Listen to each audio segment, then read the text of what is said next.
Hi hello ಎಲ್ಲರಿಗೂ ನಮಸ್ಕಾರ. ನಾನು ಇವತ್ತಿನ ವಿಡಿಯೋದಲ್ಲಿ ನಿಮಗೆ ಒಂದು ಸಾಂಬಾರ್ ರೆಸಿಪಿಯನ್ನು ತೋರಿಸ್ತಾ ಇದ್ದೀನಿ. ನಾನು ಇವತ್ತು ಮಾಡ್ತಾ ಇರೋದು ಕಾಯಿ ಸಾಂಬಾರು.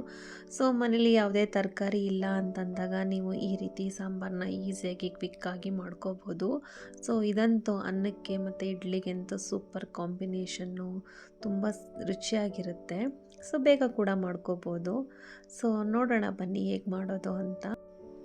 ಮೊದಲಿಗೆ ನಾನು ಇಲ್ಲಿ ಒಂದು 2 ಟೇಬಲ್ ಸ್ಪೂನಷ್ಟು ಹುರ್ಗಡ್ಲೆ ತೊಗೊಂಡಿದ್ದೀನಿ, ಅರ್ಧ ಹೋಳಷ್ಟು ಕಾಯಿ, ಮತ್ತು ಒಂದು 10ರಿಂದ 12 ಕರಿಬೇವು ಎಲೆ, ಮತ್ತು ಒಂದು ದಪ್ಪದಾದ ಈರುಳ್ಳಿಯಲ್ಲಿ ಅರ್ಧ ಈರುಳ್ಳಿ ತೊಗೊಂಡಿದ್ದೀನಿ, ಮತ್ತು 1 ಸ್ಪೂನಷ್ಟು ಜೀರಿಗೆ.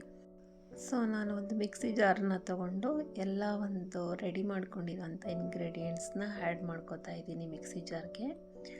ಇಲ್ಲಿ ನಾನು ಒಂದು ಮೀಡಿಯಮ್ ಸೈಜ್ ಈರುಳ್ಳಿ ತೊಗೊಂಡ್ರು ಸಾಕು ನೀವು. ನಾನು ಒಂದು ದೊಡ್ಡದಾದ ಈರುಳ್ಳಿಯಲ್ಲಿ ಅರ್ಧ ಇದಕ್ಕೆ ಬಳಸಿದ್ದೀನಿ ರುಬ್ಲಿಕ್ಕೆ, ಇನ್ನರ್ಧ ನಾನು ಒಗ್ಗರಣೆಗೆ ಹಾಕ್ಕೊಳ್ತಾ ಇದ್ದೀನಿ. ಮತ್ತು ಇಲ್ಲಿ ಒಂದು ನಿಂಬೆಹಣ್ಣು ಗಾತ್ರದಷ್ಟು ಹುಣಸೆ ಹಣ್ಣು, ಮತ್ತು ಹಿಂಗು ನಾನು ಇಲ್ಲಿ ನೆನೆಸ್ಕೊಂಡಿದ್ದೀನಿ.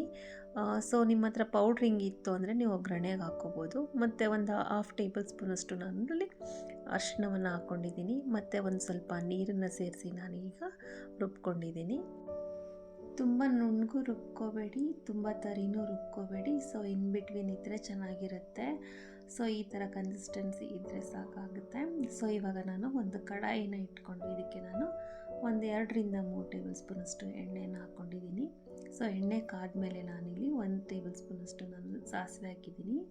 ಸಾಸಿವೆ ಚಟಪಟ ಅಂತ ಸಿಡಿದ್ಮೇಲೆ ನಾನಿಲ್ಲಿ ಬೆಳ್ಳುಳ್ಳಿಯನ್ನು ಒಂದು 7ರಿಂದ 8 ಬೆಳ್ಳುಳ್ಳಿ ಹೆಸರುಗಳನ್ನ ನಾನು ಹಾಕ್ಕೊಂಡಿದ್ದೀನಿ. ಅದಾದಮೇಲೆ ನಾನು ಆಲ್ರೆಡಿ ಹೇಳ್ದಂಗೆ ನಾನು ಅರ್ಧ ಈರುಳ್ಳಿನ ನಾನು ಇಲ್ಲಿ ಸಣ್ಣದಾಗಿ ಹೆಚ್ಚಿಟ್ಕೊಂಡು ಹಾಕ್ಕೊಂಡಿದ್ದೀನಿ, ಮತ್ತು ಒಂದು 2 ಒಣಮೆಣಸಿನ್ಕಾಯಿ, ಮತ್ತು ನಾನಿಲ್ಲಿ ಒಂದು 10ರಿಂದ 12 ಕರಿಬೇವು ಎಲೆ.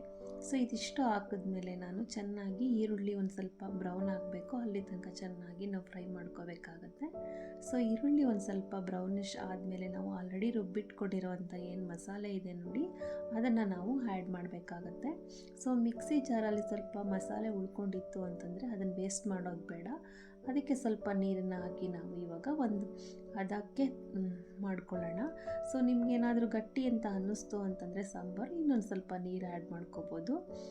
ನಾನಿಲ್ಲಿ ಮನೆಯದು ಖಾರದ ಪುಡಿಯನ್ನು ಯೂಸ್ ಮಾಡ್ತಾಯಿದ್ದೀನಿ. 1.5 ಟೇಬಲ್ ಸ್ಪೂನಷ್ಟು ಖಾರದ ಪುಡಿ ಹಾಕಿದ್ದೀನಿ, ಮತ್ತು ಒಂದು 3/4 ಚಮಚದಷ್ಟು ನಾನಿಲ್ಲಿ ಉಪ್ಪನ್ನು ಹಾಕಿದ್ದೀನಿ. ನೀಟಾಗಿ ಮಿಕ್ಸ್ ಮಾಡ್ಕೋಬೇಕಾಗತ್ತೆ.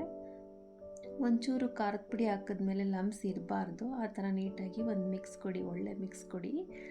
ಮಿಕ್ಸ್ ಕೊಟ್ಟಿದ್ಮೇಲೆ ನಿಮ್ಗೆ ಇನ್ನೂ ಏನಾದರೂ ಒಂದು ಸ್ವಲ್ಪ ಗಟ್ಟಿ ಅಂತ ಅನ್ನಿಸ್ತು ಅಂತಂದರೆ ನೀವು ಇನ್ನೂ ಈ ಟೈಮಲ್ಲಿ ನೀರು ಆ್ಯಡ್ ಮಾಡ್ಕೋಬೋದು.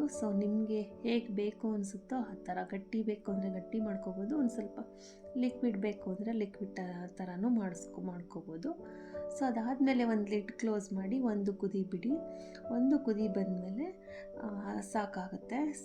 ನಮ್ಮದು ಕಾಯಿ ಸಾರು ರೆಡಿ ಇದೆ ಅಂತ ಅರ್ಥ. ಇದನ್ನು ನೀವು ಸರ್ವ್ ಮಾಡ್ಕೋಬೋದು.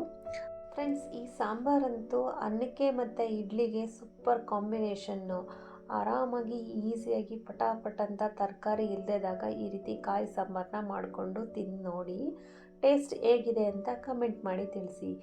ನಿಮಗೆ ಈ ರೆಸಿಪಿ ಇಷ್ಟ ಆಗಿತ್ತು ಅಂತಂದರೆ ಲೈಕ್ ಮಾಡಿ, ಶೇರ್ ಮಾಡಿ, ಹಾಗೆ ನಿಮ್ಮ ಅನಿಸಿಕೆ ಅಭಿಪ್ರಾಯಗಳನ್ನು ಕಮೆಂಟ್ ಮಾಡಿ ತಿಳಿಸಿ. Thanks for watching.